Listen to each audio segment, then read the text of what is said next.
Hello, and be welcome to the world of darkness. Long ago was it that the sin of Cain spawned the cursed horror that stalks the street at night in search of living blood. The kindred have long been a secret influence through all ages of human history, plotting against one another in a never-ending jihad. Their immortal progeny are among us to this day, hidden from the eyes of humanity by an elaborate masquerade. To set the scene, a short amount of time after Father Thomas had left, with his hand absentee from his body and the blood cleaned from the floors, there comes a knocking at the door, a faint knock, with the brass hinge striking the knocker.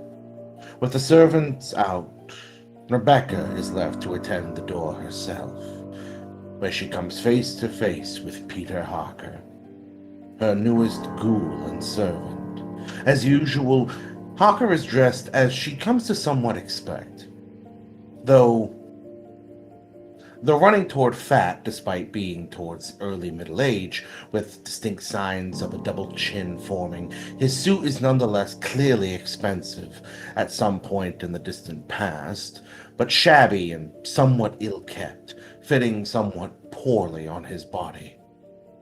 She already knows he gives minimal time to his appearance, and his puffy brown eyes show that he has spent a great deal of time very recently reading by gaslight. He's quite pale, clearly not getting enough sun. In his hand he carries with him a leather case, which no doubt has some manner of baubles inside of it that he felt necessary to bring. As she brings him inside of the house, the door closes behind him. Allowed inside, he is led to the sitting room, which, especially having recently attended her nephew, would be quite brightly lit. Setting down his bag and seating himself, he thanks Rebecca quietly before reclining into his chair, very quickly bringing up his elbows onto his knees, his hands clasping together as he offers her a polite smile. "Thank you for your invitation. I had been hoping we would talk again soon." Rebecca gives a polite smile. I'm glad you accepted. You'll have to forgive me. I'm unable to request any food or drink to be brought to you. My house servants are currently indisposed. "It's of no trouble. I've come here preferring conversation rather than any refreshments. For that I can get plenty back at the chapter house, or on the way." Pulling up his case, he flips it open, pulling out a paper, inkwell, pen, and quite notably, he has assorted bits of paper in there as well. Heightening her senses, Rebecca tries to tell at a glance what the papers seem to say. On a glance, there seem to be simultaneously testimonies as well as written conclusions as to the incidents with Reginald, who they're monitoring, but also a pointed observation of his fascination, now with not only her, but kindred. Reclining back into her seat, she would gesture with a hand towards the leather case and its contents. And what are these for? Looking up at her, he pauses for a moment. The back of the pen touching his chin, he gestures outward, the pen splaying across his open finger. "Men of broader intellect know that there is no sharp distinction betwixt real and the unreal." Gesturing to Rebecca, he says, "I was hoping you might indulge me in some queries, and then I might consult my previous self-assertion." At that, Rebecca would lean forward slightly. That first night that we met in Whitechapel, I heard you speaking with Mr. Harris, I believe, and speculated that my kind seemed to be the type to value privacy. So I must ask, have you told anyone about me? And do you plan to show any of this to anyone in your order? "If I was to be quite honest, I'd like to invite you to the chapter house. Many of the Arcanum would be thrilled in order to speak with a vampire, as the myth would go." So there are many others among your order who believe as you do. in the existence of immortal nocturnal creatures. Holding up his pen, he wiggles it betwixt his fingers. What a man does for pay is of little significance. What he is as a sense of instruments responsive to the world's beauty is everything. The Arcanum is made up of those who have genuine belief in the super and preternatural. I wish to explore it. They're open-minded to anything, unlike that of the cat being cryptic and close to stranger things which men cannot see. No doubts if cats could talk, they wouldn't. You gain the sense that he is making an assertion. The Arcanum is made up of people who keep a very open mind, whereas vampires are like cats, cryptic, closer to stranger things which men cannot see. If cats could talk, they wouldn't, yet it's clear that he is saying that they're open-minded and they would appreciate her to talk, just like they appreciate cats. Mr. Harker, I'm speaking with you now because you understand, as well as I, that given sufficient time and study, we do better begin to understand the metaphysical law and how they warp the rules of nature and reality. One must simply apply proper application with an open mind to the supernatural when it comes to the existence of not only our own, but that of other creatures. However, not everyone is prepared to know the truth.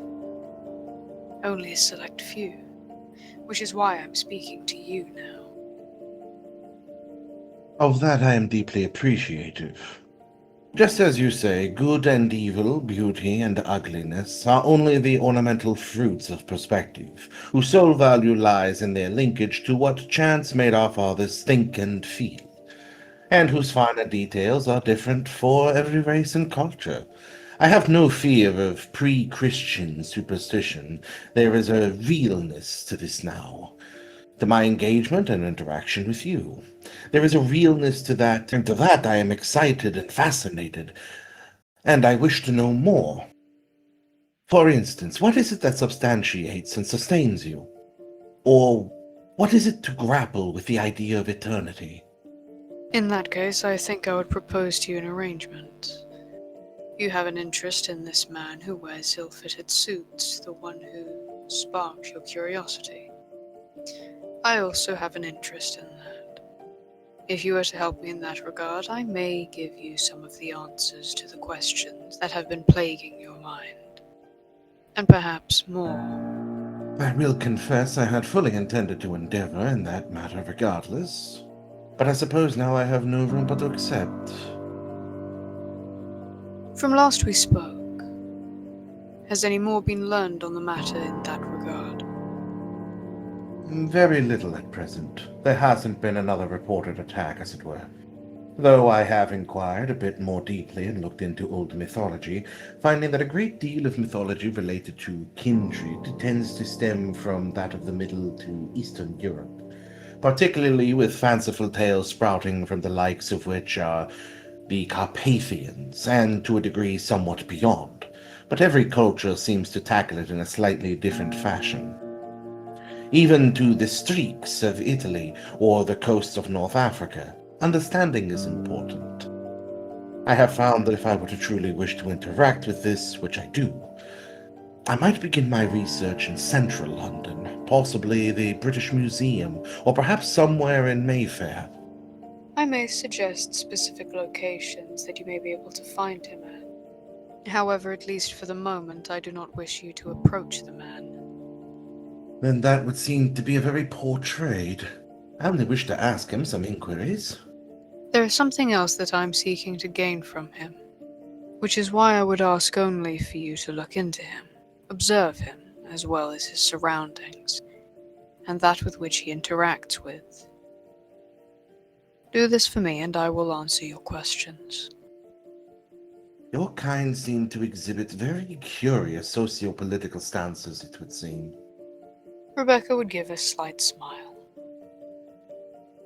Such things exist with mortals and only becomes more complicated with eternity. Although it's not particularly what I have interest in. Otherwise, I wouldn't be all the way here in Highgate. Would that mean that your kind exist in a pseudo-society, though I would guess not a fraternal? This does seem to be more in line with a theory proposed by the co-founder Holmcroft, who had proposed that there is much more to this world of shadows beyond the understanding of mortal man. It is why we of the Arcanum have also seen to the recruitment of psychics and other persons who have exhibited limited supernatural powers. Correct me if I'm wrong, but as I understand it, the Arcanum is somewhat of a fledgling order. You're quite right. Originally a part of the Hermetic Order, we detached ourselves as we felt the Hermetic Order frankly no longer lived up to what it was promised to be. We founded it in 1885, Benjamin Holmcroft and myself being the founders. Holmcroft more strongly believed the Hermetic Order of the Rising Day to be charlatans, though myself, I was more interested in the occultism rather than their busybody. They were more a society of scholars who would study the supernatural with only occasional genuineness, whereas we have opened our doors to more than just scholars, though we have no intentions of any active role in such a thing. Rather, we have created a syllabus, code of conduct for the Arcanum, though there has been talk of revision. Revision. Are people not pleased with the syllabus? There may be more to add in addition. Part of the discussion currently is whether or not that we should act as anything other than observers. I firmly stand that the Arcanum is not meant to evaluate the morality of the supernatural simply in light of the fact of existence.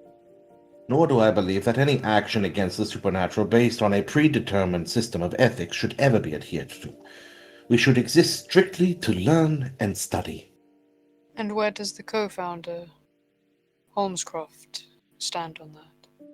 He is largely for this, understanding that between suspected magi and now suspicion of vampires, though I'm getting the impression that vampires, such as yourself, Miss Thorne, do not like being the subjects of investigation. That many of your kind may react harshly to being discovered that anyone outside of your own social circles would be investigating, though you have exhibited that there is a harsh undercurrent of politics among your kind and society, suggesting that even other vampires paying too close attention to one another could spark some dispute. It is nothing that we would want to get involved with. I admit, Mr. Harker, your curiosity is certainly boundless, and intellect dangerously sharp. It's what interested me about you. However, your sense of, lack of self-preservation is a detriment. The oldest and strongest emotion of mankind is fear. The oldest and strongest kind of fear is fear of the unknown. That is what many men might say. I believe those men are ignorant. Men who believe too strongly they have a questioned, and thus they press forward and see that the fear of the unknown is an outdated mode of existence.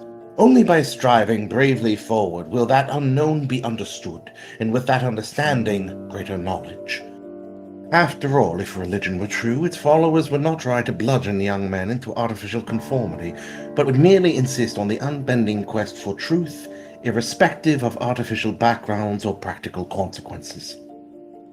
If courage and bravery is what propels you forward in your search for truth, understanding, and enlightenment, fear would be what laces every action with caution so that you may see your efforts succeed and not fall into the pit of traps.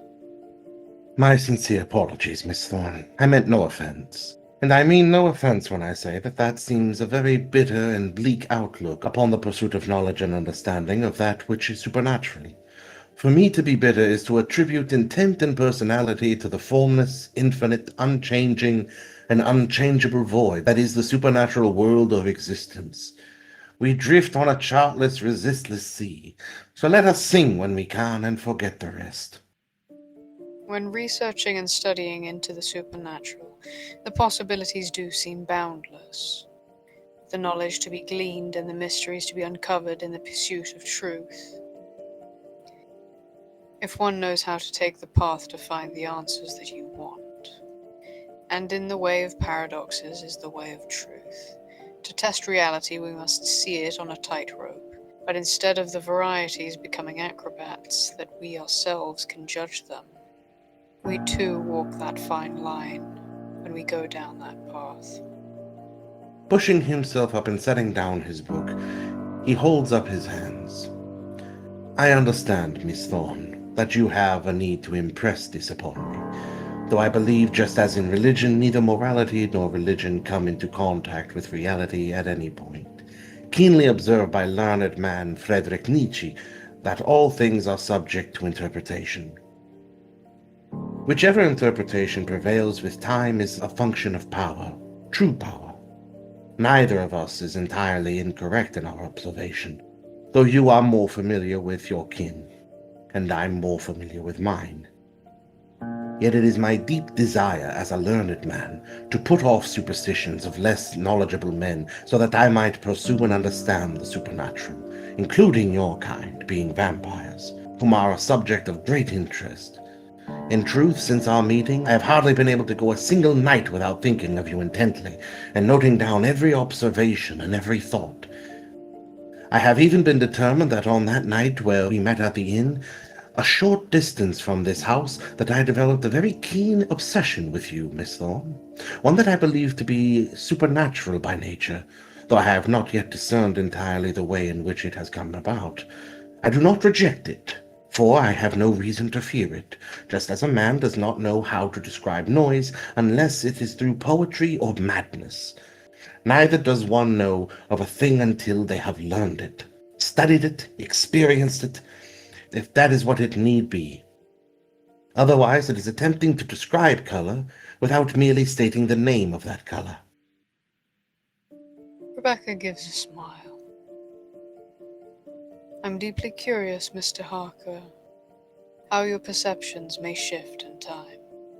If I may be so bold, Miss Thorne, I believe that the part of your urgency in impressing fear upon me as to the supernatural, and especially your own kind, is because I am fearless, and therefore am powerful, and that is something that your kind find disconcerting.